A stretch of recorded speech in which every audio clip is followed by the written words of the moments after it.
कर्तव्य और पुत्र धर्म की पराकाष्ठा है। राम वनवास, कर्तव्य और वचन की विजय। 1.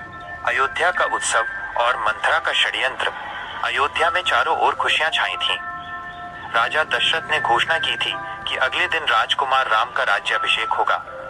पूरी नगरी फूलों और दीपों से सजी थी, लेकिन महल के एक कोने में दासी मंथरा रानी कैकेयी के कान भर रही थी।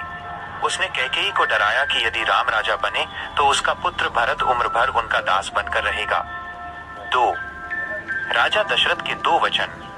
कैकेयी पहले तो नहीं मानी, लेकिन मंथरा की बातों में आकर उसने राजा दशरथ से अपने वे 2 पुराने वरदान वचन मांगे, जो राजा ने एक युद्ध में जान बचाने के बदले देने को कहे थे। कैकेयी ने मांगा 1. भरत को अयोध्या का राज्य। 2.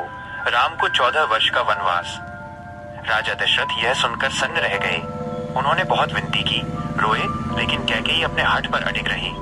रघुकुल की रीति थी, प्राण जाए पर वचन न जाई। 3. श्री राम का अडिग निर्णय। जब श्री राम को माता कैकेयी की इच्छा का पता चला तो उनके मुख पर जरा भी शोक नहीं था। वे मुस्कुराते हुए बोले, तारांगन, पिताजी के वचनों की रक्षा करना मेरा परम धर्म है। भरत जैसा भाई राजा बनेगा, ये तो मेरे लिए परम सौभाग्य की बात है। राम ने राजसी वस्त्र त्याग दिए और मुनियों के वल्कल वस्त्र, पेड़ों की छाल धारण कर लिए। लक्ष्मण और माता सीता ने भी उनके साथ जाने का निश्चय किया। लक्ष्मण ने कहा, तारांगन, जहाँ सूर्य है वहीं प्रकाश है, जहाँ राम है वहीं मेरा अयोध्या है। 4. विदा की वह घड़ी। पूरी अयोध्या नगरी विलाप कर रही थी। जब राम, सीता और लक्ष्मण रथ पर सवार होकर निकलने लगे तो अयोध्यावासी रथ के पीछे पीछे दौड़ने लगे।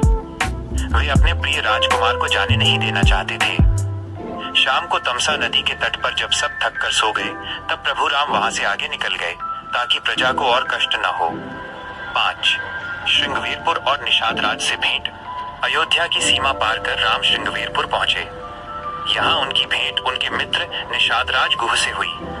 निषाद राज ने उनके रुकने का बहुत प्रबंध किया, लेकिन राम ने मर्यादा का पालन करते हुए घास के बिछौने पर रात बिताई। अगले दिन उन्होंने अपने बाल जटाओं के रूप में बांधे और गंगा पार कर वन की गहराइयों में चले गए।